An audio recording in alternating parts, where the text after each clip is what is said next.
process, and it's a big question.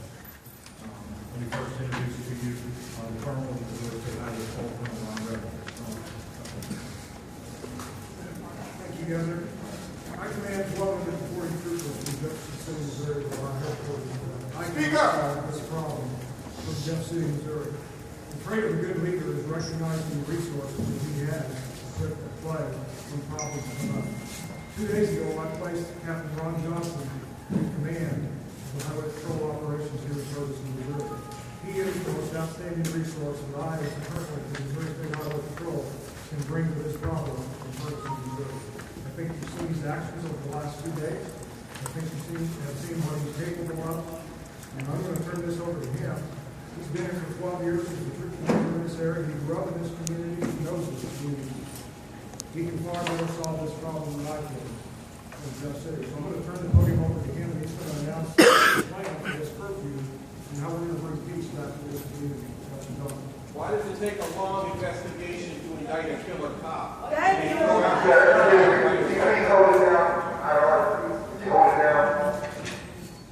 Good afternoon.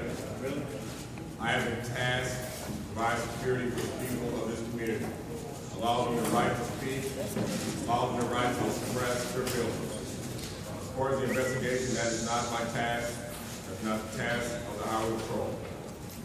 The governor has enacted a curfew to allow us to provide safety for the citizens of Ferguson, but also to maintain the right of the people. That curfew will start today. It would run from 12 midnight, when the curfew will start, to 5 in the morning. We will enforce that curfew in an effort to provide safety and security to the area. Before I go on any further, there's some things that when I was out yesterday in the crowd that I was asking about. And I've been promising that I will talk, I will communicate. Things that we talk about behind closed doors, I will communicate with you. There was talk about having more eyes on this investigation. And I can tell you this morning, at about 9 o'clock this morning, the FBI brought 40 agents in and went to the Canfield area and went door to door to try to find other witnesses that may have been a part or saw the incident. They contacted several witnesses, and they went to several homes where people weren't there. The homes that they went to and people weren't there, they left this card. They will also pass this card out to clergy, and if you are a witness, if you have any information, you can contact your clergy, you can look on the door of your home and you will see this card. What I would ask is to fill out this card, make sure you fill it out with the valid information. Let's just not send a lot of cards with invalidate those that have valuable information to make sure that the proper justice is done in this case. I'll answer any questions, but I can tell you that the past few days I have seen great people stand up with a lot of pride. I've seen great people stand up and speak their voice. I've seen people show compassion toward each other, strengthen each other, and that's what we're going to talk about today. It's a positive impact that our community is showing on this nation, and we will survive this, and we will make a change. How is the community safe with killer cops on the street? I could enforce your curfew law. I could. Before we get to lengthy questions, I hope it's committed, first of all, to our host to make sure that he has the right to speak. I want to thank personally Representative, Reverend, friend, Connie Pearson. This is your house that we are in, the Lord's house. I would ask if you'd like to make any comments before we go take questions.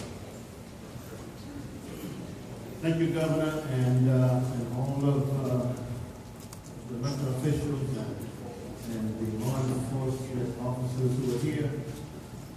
The Greater St. Mark Family Church is just that we're a family, and we view this community as our family. So we wanted our place to be open to anyone who wants to come here and have their peace, have their say. We've not restricted anyone from coming here. And I want to thank the governor for coming here today. We're in this community, and we want to do our part to make it a great community. We, like everybody else, want to see justice in this case. And I believe that the people that sit here from from DC and other places, we will seek justice. In the words of Amos, as I step inside, let justice roll down like water and righteousness like a mighty stream. God bless you and God keep you.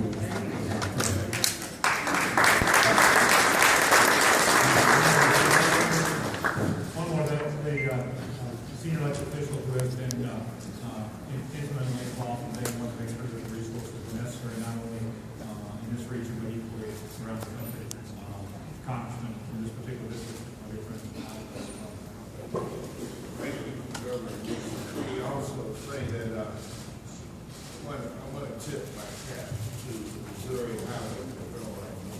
They were walking with Captain Brian Johnson last night for about 2 hours along West Florissant Boulevard, listening to my constituents, listening to their pain, listening to their concern and their demand about what they want.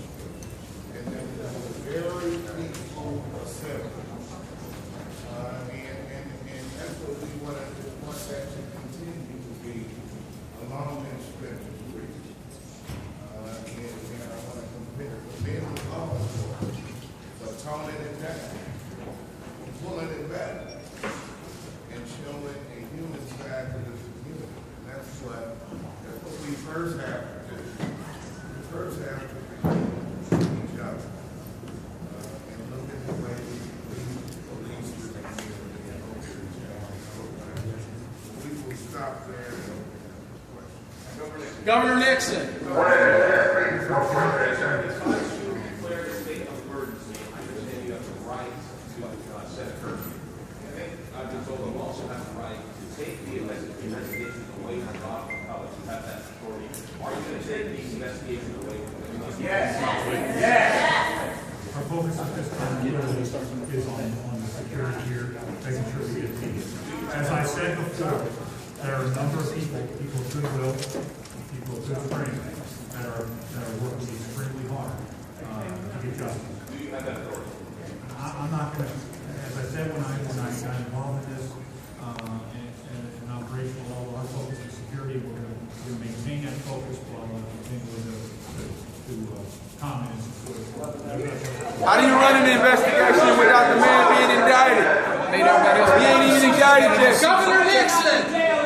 Lock him up. That's the same thing. We be in jail. It's how for you and Captain Johnson, how are you all going to enforce this curfew tonight? Peacefully without, are you going to do tear Probably gas? with bombs. Are you That's bringing right. back military force? How are you planning to enforce this curfew? Concussion bombs, rubber bullets. Best way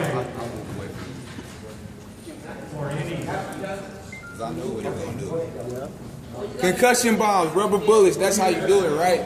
Let the man, sir. Let the man. We done seen it. You know your answer. best way for us to get You peace see me insane. is for everybody. Doing the same shit, expecting different results. Everybody gets home safe tonight. Stand in my seats. You get a good solid 5 hours sleep. You wanna get on my back? I'll put you on my back. We're going to Sleep is not an option, Governor Nixon. We want justice. Why is it focused on security and not Yeah, exactly. We want justice. If Mike Brown was shot a cop, he would have been in jail. We want justice. We want justice. For those that- Captain Johnson, will you be willing to work with? All right, bro. Get off that loud horn. How did he put out? We cannot be distracted. We must be focused on making sure that people are out there, First Amendment rights, but we do so in a peaceful fashion. We cannot have looting, crime tonight. We can't have people fearful. We can't have. The policemen need to come in. Can't have justice either. My question is, how do you plan to implement force. That's right. Rubber bullets, concussion grenades. You already know. Quit asking questions you know the answers to. Governor, last night, I understand. My name is Patrick Davis. The governor knows my story. Now, last night, there was police presence, but there was looting for 2 hours straight. Now, wait a minute. Store owners have to defend their stores with their own firearms. Will that end? Will we have police guarding our homes and businesses? Same question. I'm going to talk to the gentleman here and ask the question first. And I'm going to tell you that what we're doing now It's is bullshit. not who we are. It's not who we are. Yelling at each other is not going to solve it. We're all talking about the same concerns and the same passion. We're not though. It's in your home. We're not talking about the same thing. How long does transparency take? And I've given you all the answers that I know, and I'm going to continue to give you that. We don't want to talk to Who you. you are, how old you are, and I don't care if you were a peaceful protester last night or if you were a rider last night. Right. I know you were shooting them all right. We know. So tonight, we will enforce that curfew. We won't enforce it with trucks. We won't